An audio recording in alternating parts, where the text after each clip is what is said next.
Ryan's Baseball Vlogs. We're going to be doing the sports interview with my friend Randy. We're going to talk about Jose Altuve taking time to be with the fans, and also about him moving over to left field. And we're going to talk about the spring training highlights and the history of these career-changing moments for these players. And we're going to talk about Dustin May returning from a near-death experience, surgery that he had last year, and about how he's back in baseball. So here's my friend Randy. And he's going to discuss about Altuve's leadership and everything else. So here's my friend Randy. So it's amazing what Altuve's doing, but with the spring training season, it's like basically it's about who's going to be on the roster, who's going to be going back to the minor leagues, who's going to be call-ups, who's going to be pickups for other teams if they don't get called up for the roster. We don't know what's going to happen with the Yankee players' injury, but as long as they get the results and there's no injury, there's no positive of him being injured, they're going to bring him back to the spring training, and probably he'll get back on the field. Hopefully. And what do you think about Altuve taking his time when practice was over yesterday and went over to the fans and just immediately started signing autographs, signing his autograph on baseballs, bats, gloves, and taking photos and taking videos and doing interviews with them and talking to them? That means he's doing his part as a player, as an athlete, doing his job. Like what I'm doing right now, I'm answering questions on the interview. I'm doing what it's supposed to be doing on a sports interview. As an athlete, I was an athlete in high school. I was an athlete in school in general. I didn't get to do interviews like that, but obviously it would be an honor to be a major league sport player and doing sports interviews for the fans and signing autographs and giving my time to the fans, It would be cool. But Altuve is doing his part as an athlete in doing that because he's showing role modelship as a player. That's what he's meant to do. That's true. And what do you think of how the Yankees are just saying to Giancarlo Stanton, just go to New York, get the testing done on both your elbows for these tennis elbows, in both his elbows. Just get the test results and then come back and we'll let you know what happens. So that's smart that the team is telling him to do that, because God forbid it's not good. That's true. God forbid that he's going to be out for the full season and he's not going to be able to play, and then they just not waste money, but they try to bear with him to see what he can do and see if it's better. But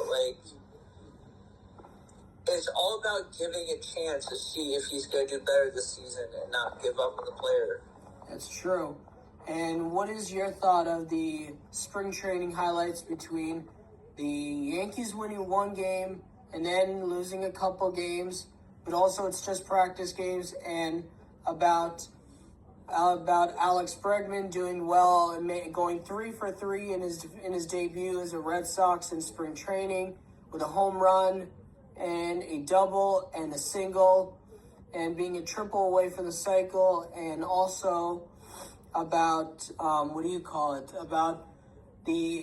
about that Rays prospect that hit that big home run, the Yankees' biggest prospect right now, Spencer Jones, who hit that big home run against the Blue Jays for us, and about the highlights of the spring training of how you think it's going so far. Okay, so basically it's like football, preseason.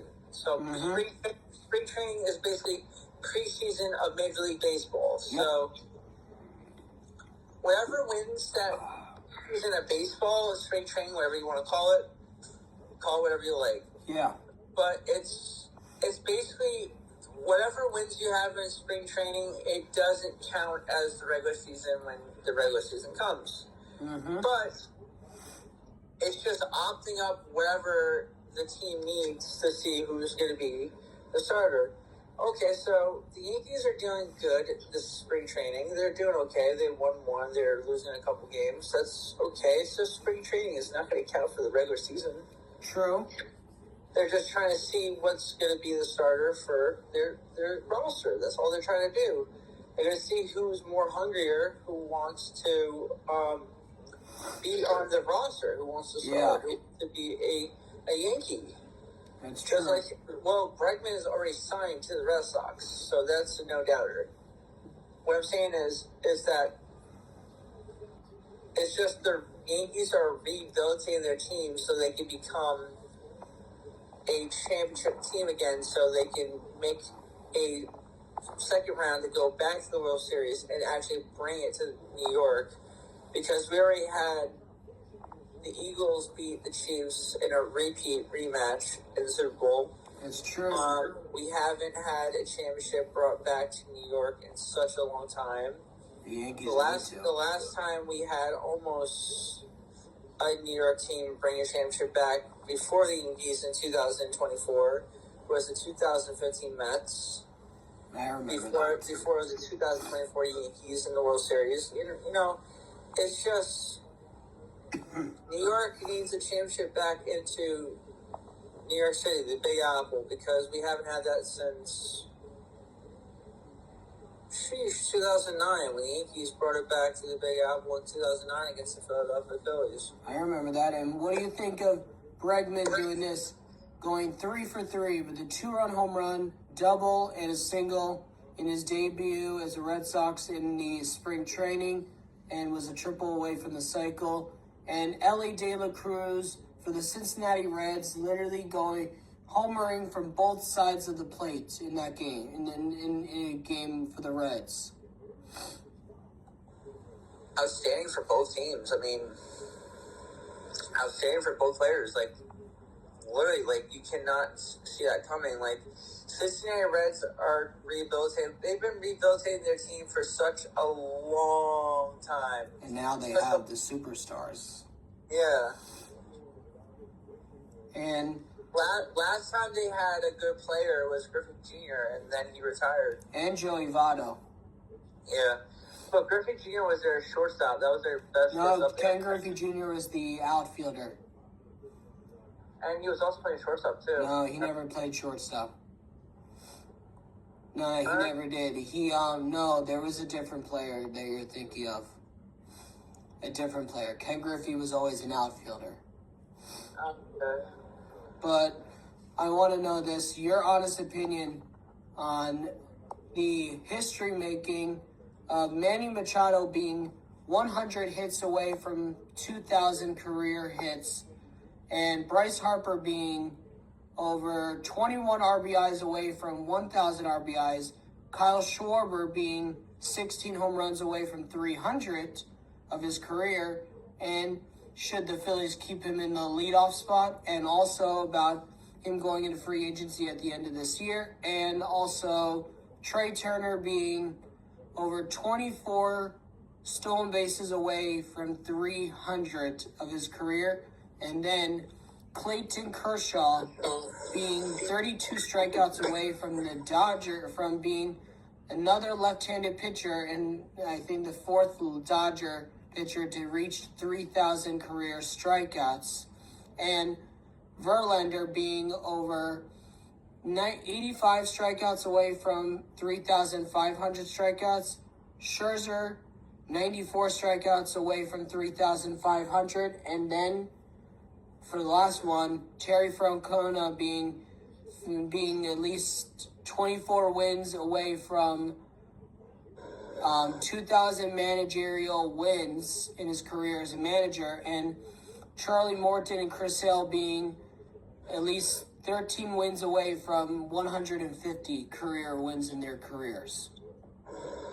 That's, like, outstanding. Like, for all of them. For all of them. Like, Kershaw being the fourth Dodger to have that many strikeouts. And then the rest, like, outstanding. Like, well, the one that's, like, that has more year, like, they should definitely re-sign him.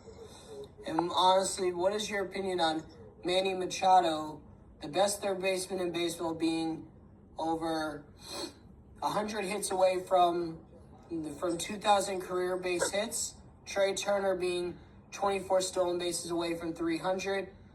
And Bryce Harper being 24 RBIs away from 1,000 career RBIs in his 14th season, and he's a two-time NL MVP. And Kyle Schwarber being 16 home runs away from 300 of his career, and whether or not the Phillies should keep Schwarber in the leadoff spot. They should leave Schwarber in the leadoff spot. I think they should. And do you think Schwarber will get to 300 career home runs this year? Oh, yeah, definitely. And what is your honest opinion about Manny Machado? I mean, amazing. He's doing an amazing job. Do you think he'll get to 100 hits and reach 2,000 career hits? Oh, yeah, definitely. And if he has that potential to do that, he's definitely got it. And what is your honest opinion about, about Trey Turner being 24 stolen bases away from 300 and Bryce Harper being 24 RBIs away from 1,000 in his 14th season? Dude, they deserve what they're doing. I have to say, they're getting to the point where they're outstanding for history.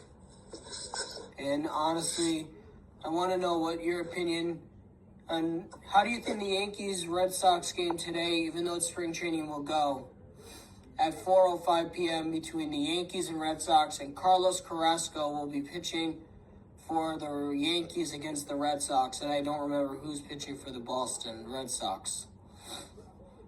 It's going to be a good game, spring training, rivalry. It's going to be good. And what do you think of Roman Anthony, that minor league prospect that I told you about, who is one of the best players in the Red Sox prospect history, and that could get called up, that is a shortstop, third base, and outfielder?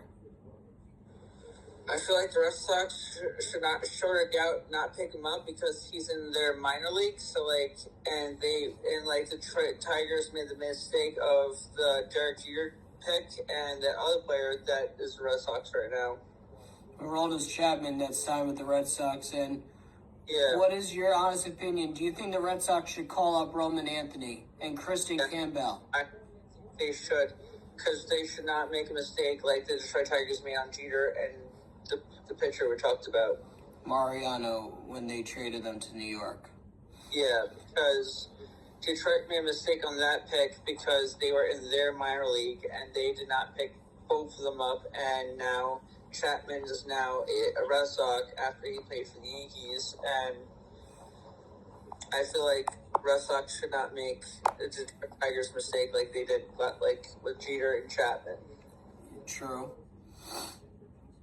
My opinion is, I think what Randy said about how Manny Machado being 100 hits away from 2,000 career base hits is honestly amazing. And I hope he achieves this because he is one of the best players. I have his jersey from the Padres. He dominated for the Orioles for many years, for the Dodgers, and now for the Padres. He's under contract with them for 11 more years, over $350 million. I think he's going to get to over 2,000 hits, and I think he'll finish his career with at least 3,000 hits. And I think Schwarber is definitely going to hit 16 home runs, or maybe 20, or maybe 40 like he did last time. I think Kyle Schwarber is going to reach 300 career home runs. They should keep him in the leadoff spot because he is one of the best players. And also, I think Bryce Harper will get to 1,000 career RBIs, and he is a two-time NL MVP in his 14th season in baseball, and he's adjusted to first base. He's one of the best players in baseball. I think also that Trey Turner will reach 300 career stolen bases. I think he's an amazing player. He's going to have a bounce-back year, and I honestly think Kershaw is going to get to 3,000 strikeouts. I honestly think we're not going to see anybody get to 3,000 strikeouts like how Verlander and how Kershaw did, how CC Sabathia did. I don't think we're going to see that for a long time because there's so many young pitchers right now. And honestly, I think Verlander is going to get to 3,500 strikeouts. I think Scherzer